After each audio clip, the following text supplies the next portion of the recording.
Pemirsa, Komisi Pemberantasan Korupsi telah menginventarisir 180 nama yang sempat disebut dalam sidang tindak pidana korupsi dalam kurun waktu 2010 hingga 2016. KPK akan segera menelusuri keterlibatan nama-nama tokoh tersebut.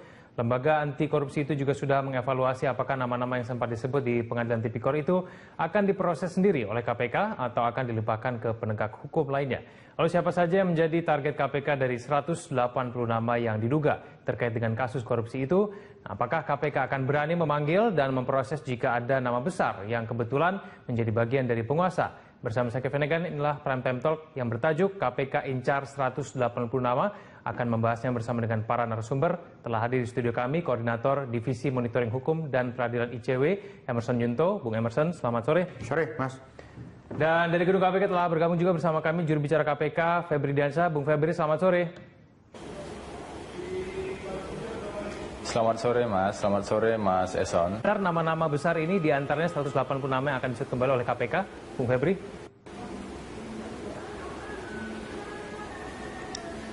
Pertama kami perlu sampaikan bahwa 180 nama yang disebutkan pada tanggal 9 Januari kemarin oleh pimpinan itu adalah nama-nama yang masuk dalam list beberapa perkara yang sudah disidangkan. Memang dalam persidangan kasus-kasus tersebut kita menggunakan pasal 55, pasal di sana ada pihak yang ikut serta atau ikut melakukan juga, dan kita akan sudah lakukan listing terhadap nama-nama tersebut. Tentu masih perlu kita pelajari lebih lanjut mana saja yang porsinya memang bisa ditingkatkan pada tahap penyidikan dan mana saja yang lebih berposisi sebagai saksi dalam kasus-kasus tersebut. Kami tidak umumkan 180 nama itu dan kami juga tidak bisa konfirmasi benar atau tidak 15 nama yang disebutkan tadi adalah bagian dari 180 nama yang sempat disebutkan oleh pimpinan KPK. Tapi saya kira informasi publik sudah tersampaikan pada saat proses persidangan terjadi, sehingga masyarakat bisa melihat siapa saja pihak yang ikut serta atau bersama-sama dengan terdakwa kasus korupsi yang sudah ditangani. Baik, kalau misalnya memang tidak bisa dikonfirmasi mengenai nama-nama, mungkin Anda bisa memberitahukan kepada publik mengenai profil-profil dari 180 nama ini. Dominasinya apakah itu dari pejabat pemerintah yang saat ini sudah aktif, ataukah tidak aktif, atau seperti apa sebetulnya, Bung Febri? Ya, tentu saja ada penyelenggara negara, ada pihak swasta, ataupun pihak-pihak lain yang memang diduga bersama-sama dengan terdakwa yang sudah diproses di Pengadilan Tindak Pidana Korupsi. Dan memang perlu dibedakan antara perkara yang sedang dalam proses penyidikan saat ini, seperti kasus IKTP, kita masih proses penyidikan. Berbeda dengan kasus yang disebutkan tadi seperti Senturi, Hambalang, atau kasus-kasus yang lain, termasuk kasus di PU Pera yang juga sedang berjalan penyidikannya, tapi juga sekaligus beberapa persidangan sudah selesai. Termasuk juga kasus di Kementerian Transmigrasi dan Tenaga Kerja. Nah, ini yang memang perlu kami dalami lebih lanjut. Kami tidak ingin mengumumkan sesuatu yang masih belum didalami lebih lanjut. Baik, saya ke Bung Eson. Apakah ini berarti ada harapan bahwa kasus-kasus yang mungkin sudah tidak terdengar lagi kabarnya ini bisa kembali mengemuka? Ya, satu hal harus dikasih apresiasi KPK ya. Tadi selain dia menyampaikan soal paparan kinerja 2016, dia juga bilang proyeksi 2017 gitu ya. Tadi disebut Febri ada 180 nama. Nah, ini juga kritik kita ke KPK sebelum atau di akhir-akhir di Desember 2016 kita menyatakan bahwa kita agak khawatir KPK itu tangani baru, mengesampingkan atau melupakan kasus-kasus yang lama. Karena tadi penyampaian KPK menarik, dia ada sekitar belasan kasus yang OTT gitu ya. Padahal kalau kita telisik kembali sebenarnya ini ada kasus-kasus lama. tapi ente belum kerjain atau ente belum selesaiin. Nah, itu yang sebenarnya kita mengingatkan kepada KPK. Nah, syukur tadi Febri sudah sampaikan ada sekitar mungkin 180 nama yang dibidik atau yang mungkin disebut-sebut gitu ya dalam proses persidangan atau putusan hakim yang menyatakan bahwa dia terlibat bersama-sama. Dan memang di catatan ICW misalnya di 2016 lalu paling tidak dari pantauan kita 13 tahun KPK 13 kasus yang kita nganggap itu belum tuntas gitu ya. Pas 13 gitu ya? Iya, sebenarnya sih bisa dibanyakin lagi tergantung ini. Tapi paling tidak ada beberapa kasus yang disebut-sebut SKK Migas, itu menarik. Saya ambil contoh SKK Migas. SKK Migas hanya kena Rudy Rubiandini sama pelatih golfnya. Sama satu lagi satu perempuan gitu ya. Tapi ada beberapa nama yang disebut bahwa Rudy Rubiandini menerima dari wakil, kemudian dari pihak swasta. Itu sampai saat ini belum ditetapkan sebagai tersangka oleh KPK. Di kasus yang agak lama lagi kehutanan, Anggoro Wijoyo dan kawan, SKRT gitu ya, Radiocom itu di kementerian, itu juga ada beberapa nama yang menyebut mantan menteri. Bahwa Anggoro terbukti melakukan penyuapan terhadap mantan menteri atau memberikan sesuatu terhadap menteri, tapi juga belum diproses oleh KPK. Di kasus Akil Mukhtar itu juga muncul. Di kasus Akil Mukhtar kan gini, di putusan pengadilan bahwa disebut Akil Mukhtar terbukti memfasilitasi 15 kasus pilkada yang baru diproses oleh KPK, paling tidak ada baru 6 dari 15 kasus pilkada itu. Nah, ini sebenarnya nggak boleh dibiarkan. Jadi jangan sampai ya tadi tren yang dilakukan oleh institusi selain KPK, sebut saja mungkin kejaksaan ya, saya bisa katakan itu, ya jadi tangani baru, lupakan yang lama. Gitu. Ini kita nggak berharap KPK melupakan kasus-kasus yang lama yang dan mungkin sejumlah nama-nama yang sudah dihukum tersebut tidak mungkin melakukan kasus korupsinya sendiri kan, begitu ya? Betul. Yang saya ambil contoh lagi kasus yang hanya terdakwanya tunggal atau pelaku tunggal gitu. Itu misalnya kasus hibah kereta api. Itu hanya kena Pak hanya Sumino, mantan Dirjen Perkeretaapian. Di kasus yang lain misalnya PLTU Tarahan hanya Emir Muiz. Padahal beberapa ya tadi korupsi seringkali tidak tunggal. Baik. Tapi kita akan bahas kemudian apakah KPK memiliki alat bukti yang cukup untuk mengusut nama-nama ini. Kita akan bahas itu di segmen selanjutnya. Pemirsa, Prime Talk akan segera kembali.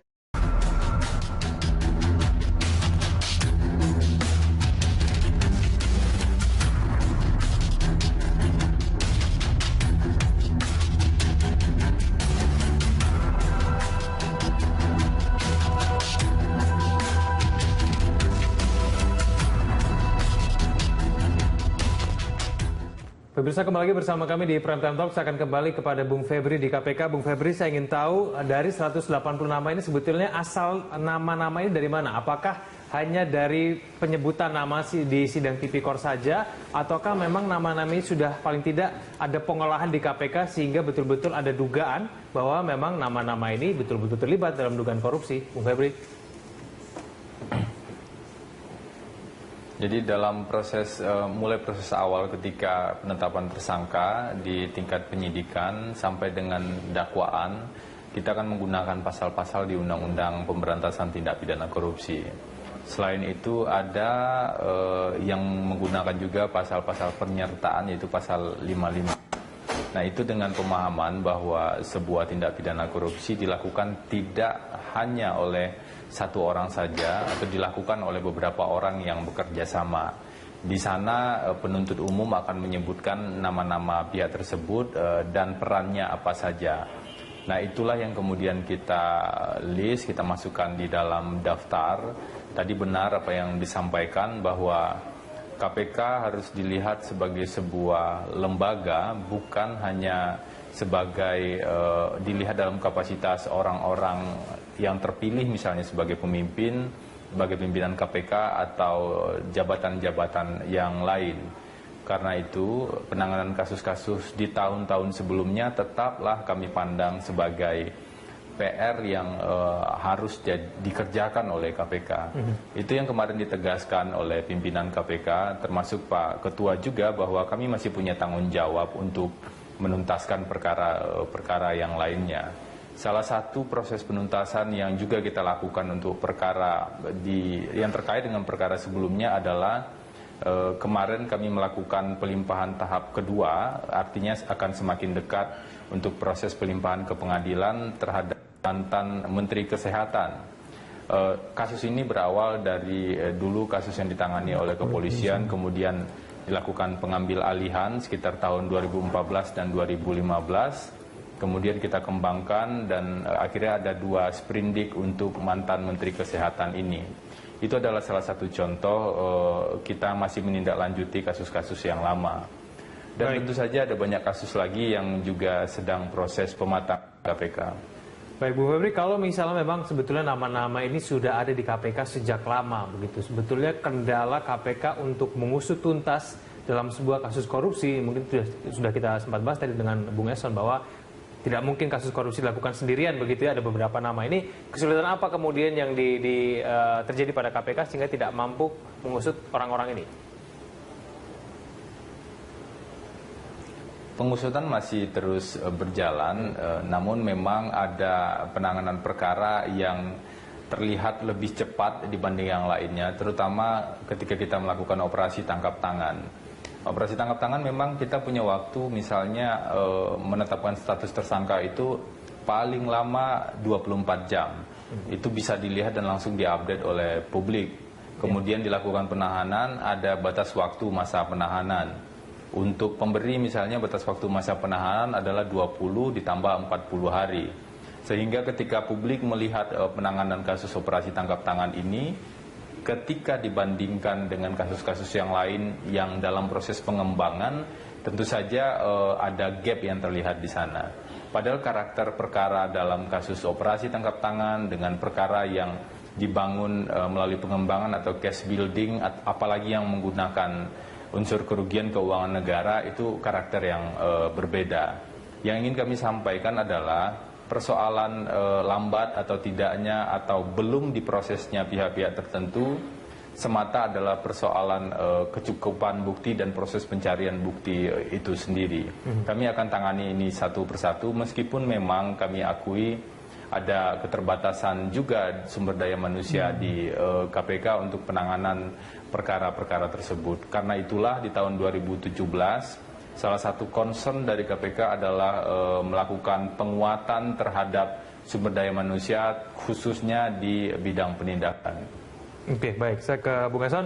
Kalau menurut Anda kemudian ada tidak sih kasus-kasus tertentu yang mungkin dari ICW sendiri pengen kasus ini nih sebetulnya yang paling tidak sudah terlihat tanda-tanda bahwa tidak mungkin satu orang aja yang dihukum, tidak mungkin 2 atau 3, tapi ini nih kasusnya besar, ini harus segera ditangani KPK. Ada tidak kemudian? Ya kalau apa ya, kan kita dan juga publik berharap punya ekspektasi yang sangat tinggi dengan KPK. Beberapa kasus kakap, Senturi, BLBI itu kan harapan kita ditangani. Kasus cek pelawat sendiri juga menurut kita belum selesai. Jadi cek pelawat itu hanya menjerat perantara dan juga penerima, tapi siapa bandar cek pelawat sampai saat ini belum ketahuan gitu atau belum diproses.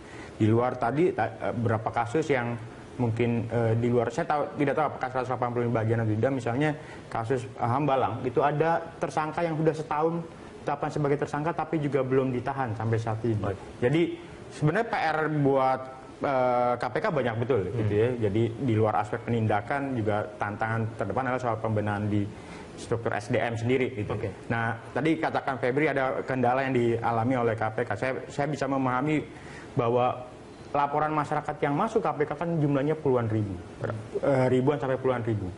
Tenaga penyidiknya saya pikir untuk penyidiknya tidak sampai 100 atau sekitar di bawah 200-an. Nah, kebutuhan ini kan harusnya bisa dijawab gitu ya, misalnya lewat proses rekrutmen penyidik di luar mungkin kepolisian atau kejaksaan. Dan saya dapat informasi bahwa di hampir akhir 2016 kan ada tambahan tenaga penyidik dari kepolisian yang diperbantukan. Nah, 2016 ya udah biarin saja, bukan dibiarkan tapi ini jadi bahan refleksi buat KPK, dan kemudian di 2017 tapi startnya gasnya lebih kencang lagi tuh. Di luar tadi beberapa nama misalnya. Kalau saya coba membagi beberapa komposisi, aktornya itu ada beberapa DPR, mantan menteri, orang di kementerian atau birokrat, swasta, maupun juga jangan lupa korporasi atau perusahaan korporasi. Nah, di 2016 akhir, itu kan keluar peraturan Mahkamah Agung soal upaya menjerat korporasi atau perusahaan, kalau bahasa yang agak lebih mudah ya. Nah, harusnya KPK agak lebih maju di 2017. Tidak hanya menjerat pelaku-pelaku yang mungkin ketinggalan, tapi korporasi yang menjadi bagian dari proses korupsi itu sendiri itu bisa diproses. Ada beberapa nama yang saya mungkin bisa sampaikan, korporasi atau perusahaan menyuap tapi belum diproses gitu. Mampukah kemudian publik bisa betul-betul percaya bahwa kasus-kasus yang mungkin sedikit ditinggalkan dalam tanda kutip ya, paling tidak ini betul-betul bisa terungkap nantinya? Ini kan sudah lampau, ini kan penemuan alat bukti juga kan pasti kan lebih sulit lagi. Iya, jangankan itu di awal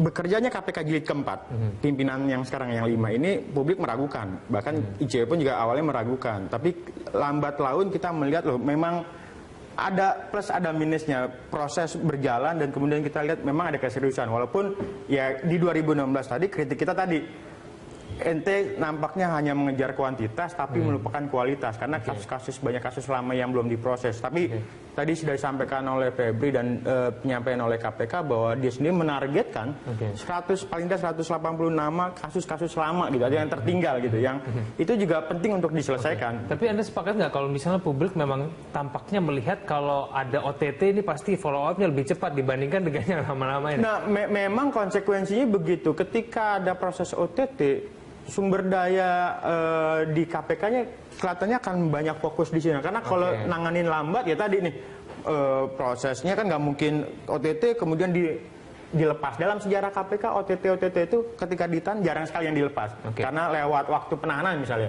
Nah ini yang harus disegerakan. Gitu. Oke, baik, kita akan lanjutkan dialog kita di segmen selanjutnya. Pemirsa, Prantau Talk akan segera kembali.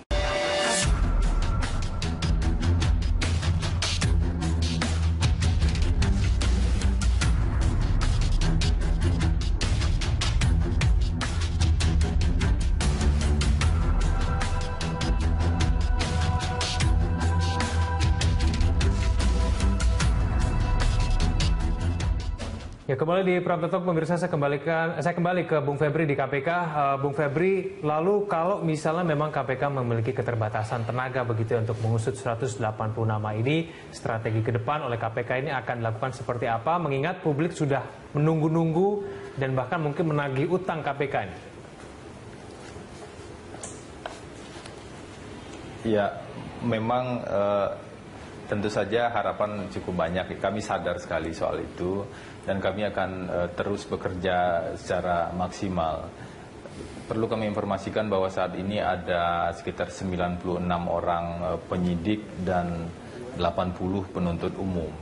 Jadi untuk penanganan perkara-perkara, terutama penanganan perkara operasi tangkap tangan memang dibutuhkan kerja yang cepat. Tapi kita akan terus tingkatkan efisiensi dan efektivitas dalam penanganan perkara. Nah, terkait dengan aktor-aktor, terutama juga distribusi ke kepolisian dan kejaksaan, tentu kita akan melihat lebih jauh dari aspek yang lebih strategis. Misalnya, jika memang pihak-pihak yang sudah patut ditingkatkan pada tingkat penyidikan, misalnya itu adalah penyelenggara negara dan merupakan domain dari KPK, tentu saja KPK akan menangani hal tersebut.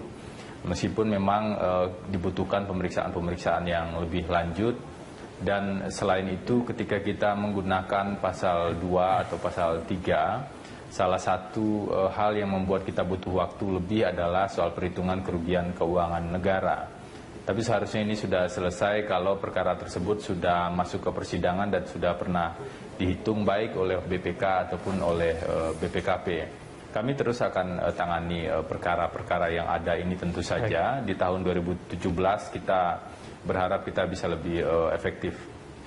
Baik, Bu Heri, apakah ada hal yang lebih mendetail mengenai pelimpahan kasus ini kepada penegak hukum lainnya? Mungkin dari segi jumlah, berapa kasus yang mungkin diserahkan kepada Kejaksaan Agung? Apakah ada juga yang diserahkan kepada Polri? Lalu kemudian apakah nantinya KPK akan tetap melakukan supervisi atau seperti apa nanti teknisnya, Bung Febri? Ya, KPK punya tugas koordinasi dan supervisi di pasal 6 Undang-Undang 30 tahun 2002. Nah, tentu saja kalau ada pelimpahan kita akan supervisi dan kawal proses penanganan tersebut, apakah itu di kepolisian ataupun di kejaksaan. pasti tidak akan kita lepaskan seperti itu saja. Koordinasi dengan penegak hukum lain seperti kepolisian dan kejaksaan sejauh ini cukup bagus kita lakukan terkait dengan pelimpahan-pelimpahan ataupun jika ada hambatan di kepolisian dan kejaksaan dalam penanganan perkara. Saya ingin juga sampaikan terkait dengan operasi tangkap tangan dan jumlah. Memang kita perlu sepakati dulu terkait dengan indikator besar atau kecilnya sebuah perkara. Salah satu contoh ketika perkara yang ditangani adalah perkara di daerah, dari perspektif Jakarta kita akan melihat mungkin saja perkara itu kecil kalau dilihat dari sudut pandang Jakarta.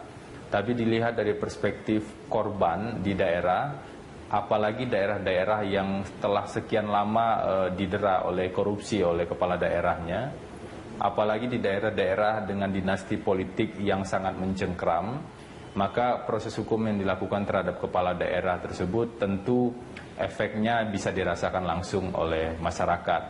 Nah, KPK memang berada pada dua sisi cara pandang tersebut. Di satu sisi ada harapan kita mau berpusat misalnya di Jakarta, tapi banyak sekali harapan KPK untuk hadir di daerah. Karena itu dalam operasi tangkap tangan dari 17 operasi tangkap tangan yang dilakukan, ada 5 kepala daerah yang kita tangani dan sebagian diyakini itu terkait dengan fenomena dinasti politik di daerah tersebut misalnya. Oke, baik. Saya ke Bung Eson. Bung Eson, 96 penyidik, 80 penuntut umum. Menurut ICW ini bisa dipahami kenapa kemudian akhirnya KPK mungkin saja nanti akan melimpahkan kasus ini kepada penegak hukum lainnya. Iya, saya bisa. Ini sebenarnya persoalan klasik KPK dari dulu ya. Jadi beberapa kasus tidak tuntas atau misalnya terhambat gitu, tidak terselesaikan karena salah satu faktornya ada keterbatasan penyidik. Lagi-lagi tadi jumlahnya itu, jumlah laporan yang masuk itu deras betul. Ya. Harapan publik KPK lebih tinggi daripada dua institusi penegak hukum yang lain, kejaksaan dan kepolisian, tapi lagi-lagi mereka punya keterbatasan. Nah, beberapa orang suka bilang begini, KPK tuh lebih senang OTT daripada bicara soal pengembangan kasus. Jadi pengembangan kasus maksudnya ada kasus baru, harus telaah lagi, investigasi lagi, lama gitu. Tapi kalau OTT, ketika dapat barangnya atau dapat orangnya, prosesnya begitu cepat. Nah, ini sebenarnya tantangan yang harus dihadapi oleh KPK. Jadi memang tidak bisa menunggu atau berpasrah begitu saja. Dorongan-dorongan dulu waktu itu adalah soal penambahan jumlah penyidik gitu ya, atau misalnya terobosan melakukan rekrutmen penyidik sendiri di luar polisi jaksa, itu jadi satu kebutuhan. Walaupun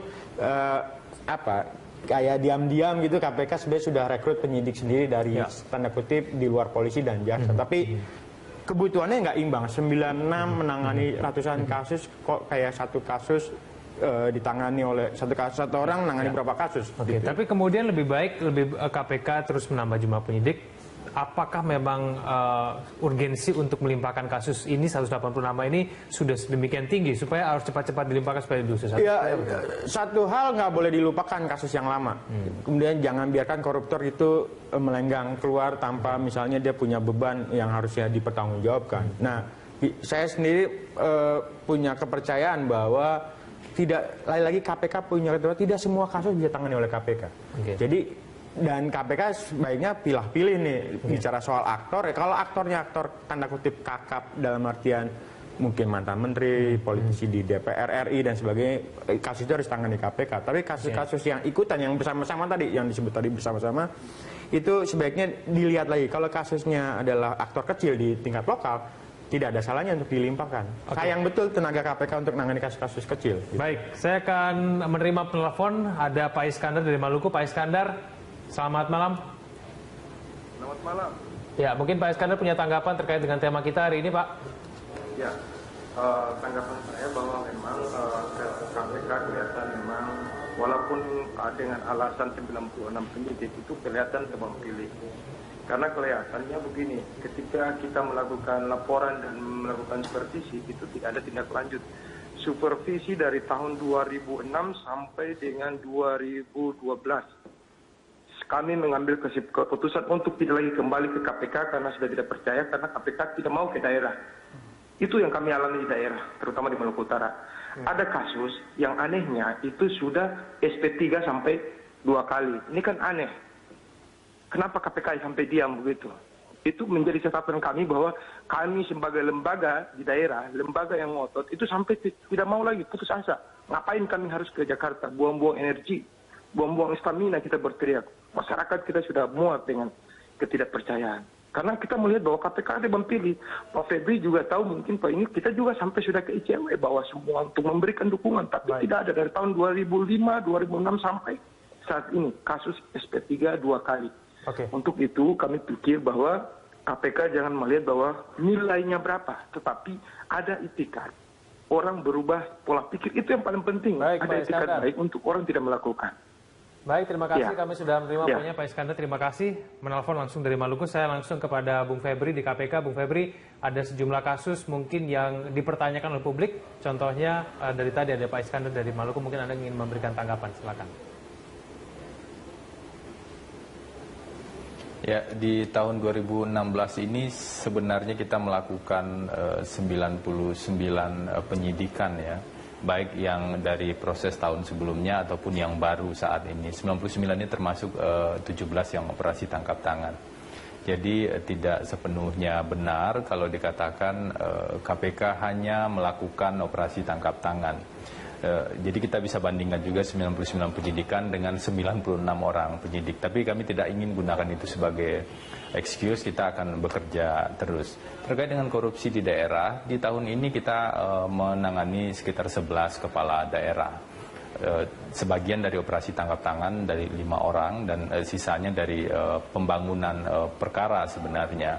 Jadi kita juga melakukan itu meskipun butuh waktu tentu saja. Nah, terkait dengan kasus-kasus di daerah lain yang sudah di SP3 atau ditangani oleh penegak hukum lain, tentu mekanismenya bukan mekanisme penanganan perkara seperti yang ditangani KPK secara mandiri. Ada proses koordinasi lain yang juga harus dilakukan. Jadi KPK sebenarnya justru lebih banyak hadir di daerah di tahun ini dengan tidak melupakan beberapa perkara-perkara yang besar, baik dalam case building ataupun operasi tangkap tangan.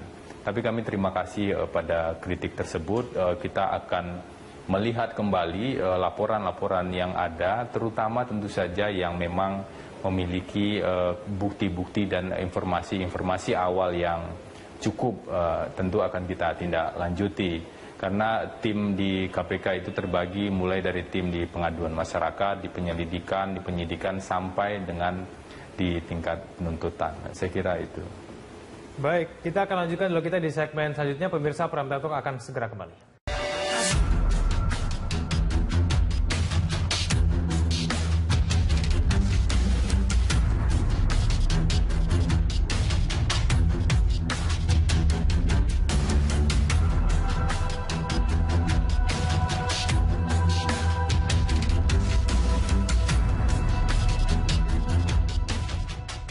Pemirsa, kembali kita lanjutkan dialog kita sudah sampai di segmen terakhir. Saya ke Bung Eson dulu. Bung Eson, sebetulnya untuk bagi publik sendiri, untuk menilai dan juga bagi KPK untuk menilai bahwa sebuah kasus ini besar atau kecil, dihitungnya dari mana sih sebetulnya, Komandan? Ya, kalau bicara misalnya dari aspek jumlah kerugian negara, kemudian aktornya, betul memang kalau seperti disampaikan Febri, ini debatable nih kalau bicara soal aktor di daerah, kecil gede. Dari perspektif kita, ya itu kan harusnya kasus tangani oleh kejaksaan tinggi atau Polda di daerah, bukan tangani KPK. Tapi beberapa orang kan suka kecewa dengan institusi penegak hukum di tingkat lokal, makanya laporannya langsung ke KPK.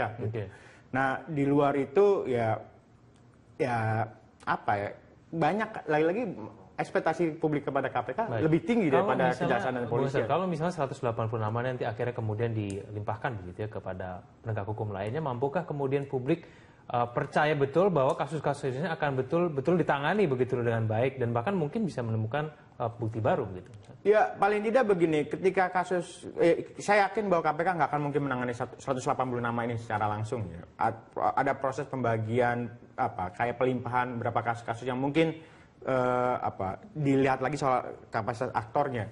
Nah, cuma pesan saya kepada KPK bahwa ketika ada proses pelimpahan itu nggak bisa dibiarkan begitu saja. Takutnya nanti tiba-tiba di SP3 atau kasusnya dibuat main, dilemahkan dakwaannya di proses penuntutan misalnya gitu. Nah, konteks koordinasi supervisi ini harus ditingkatkan. Limpahkan boleh, tapi jangan ditinggalkan. Tapi harus ada mekanisme supervisi. Kalau dia nggak serius, atau main-main, atau ada korupsi dalam penanganan perkara korupsi, KPA bisa ambil alih tuh. Dan itu terjadi di beberapa kasus ya. Oke, baik. Saya ke Bung Febri. Bung Febri, kalau misalnya tadi memang sudah Anda jamin begitu, pasti KPK akan melakukan supervisi. Mampukah kemudian KPK akan mengambil kembali kasus tersebut kalau misalnya KPK menilai bahwa kasusnya tidak ditangani dengan baik, Bung Febri?